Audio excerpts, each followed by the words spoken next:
Good evening, everyone. It's me, Tozerino.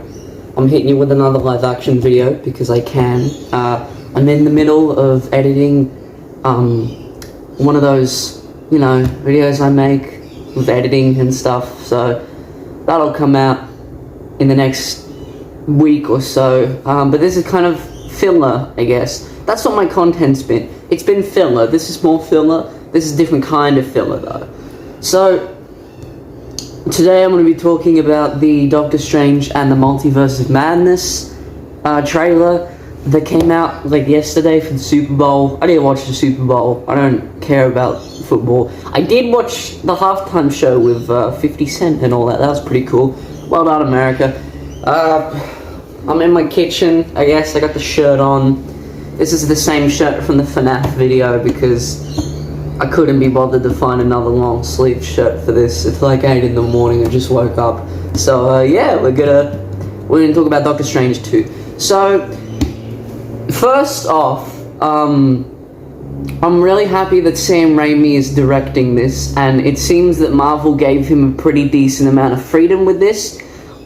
Correct me if I'm wrong, but I think this is the first time an MCU movie has been advertising its director in the trailer. There's a moment in the trailer where it says from director Sam Raimi, and I think it's been a long time since that's happened. The MCU doesn't often tend to rely on its directors for marketing, but considering that it's Sam Raimi, the godfather of superhero cinema, I think it's cool. I think it's interesting, and you can tell from this trailer alone that it's a Sam Raimi movie because it's got his style, it's got his weird camera angles and his creepy imagery, and it just looks great. The cinematography looks incredible so far, and I like how it doesn't have that typical MCU grey. You know what I mean?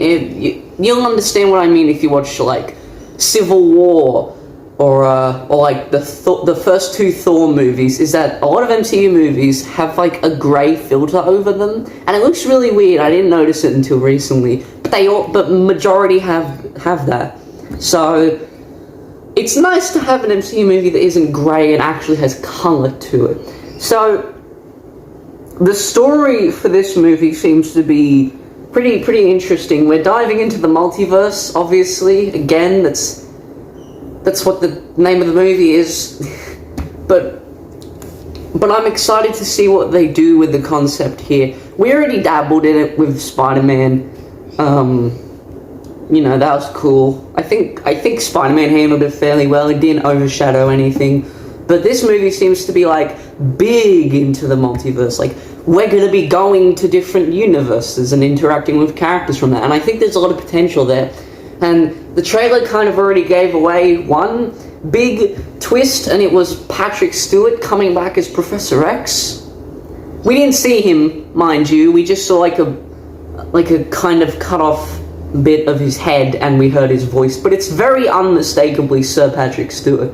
So that's interesting. Although I did read somewhere that he's not actually playing the same Xavier from the X-Men movies. He might apparently be playing the Xavier from the 1997 X-Men cartoon, which, if he's doing that, that's the most confusing goddamn thing I've heard in a long time. That's so crazy. That's crazy if they do that. But hey, I'm here for it, I guess.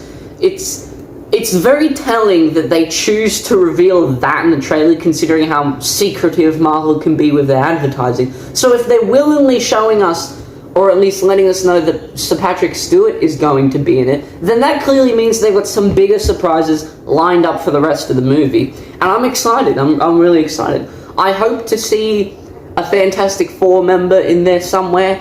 Realistically, I think it's going to be one of the Reed Richards. I hope it's the 2005 Reed Richards, whose name I can never pronounce. I hope it's him.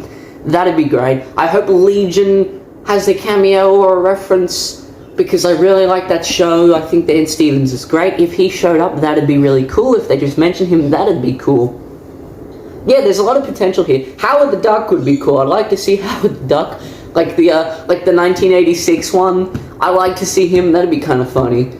But But I think the big thing about this movie for me is that it's actually making me interested in Doctor Strange for once. I've never cared that much about the MCU's Doctor Strange. I think Benedict Cumberbatch is great in the role, obviously, and, you know, cool costume, cool powers, whatever.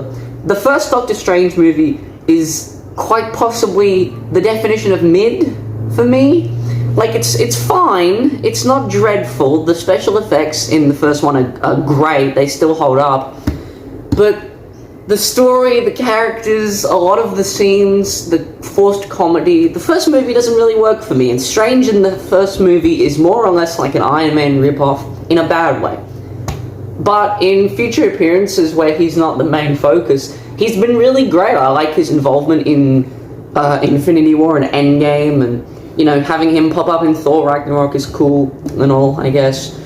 But from this trailer alone, it seems that we're going to be getting a little more of Strange's, I guess, his character, his general sense of self. I'm excited to see more of him. And we've got Scarlet Witch, which is cool.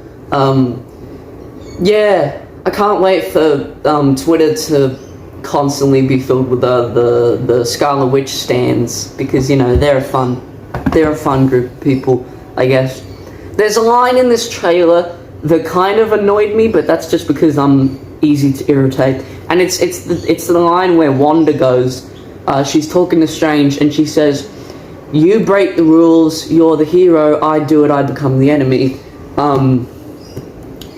Wanda, you enslaved an entire town. Like, yeah, Doctor Strange has, like, rewritten reality and, like, torn through the universe and shit, sure, but he was usually doing that to help people. If this is in reference to No Way Home, he was kind of doing that to help Peter, and yeah, sure, that's not the best reason, but I mean, at least he didn't enslave an entire town to bring his husband back, I guess.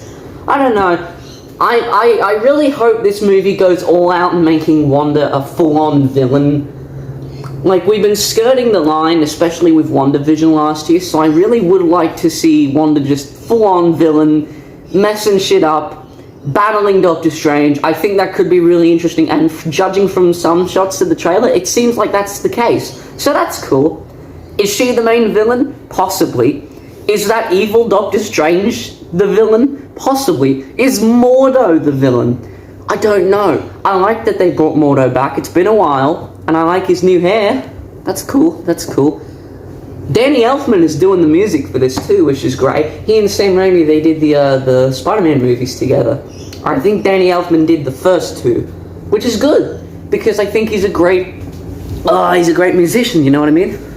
Good stuff, good stuff. I think Multiverse of Madness has potential to be one of the best MCU movies, just based on Sam Raimi's directing, and the acting, obviously, is going to be great, top-notch. But it also has the potential to be kind of overstuffed. Like, if we're doing all this multiverse stuff, and if we're doing the Illuminati, and if we're doing, you know, Wanda as the villain, Evil Strange is also there, what gives? I don't know. I hope it's good. I hope it's good. It probably will be good, to be honest. Yeah, so I guess that's my quick thoughts on it. This was just something to make while I'm editing the new stuff. Yeah, see ya.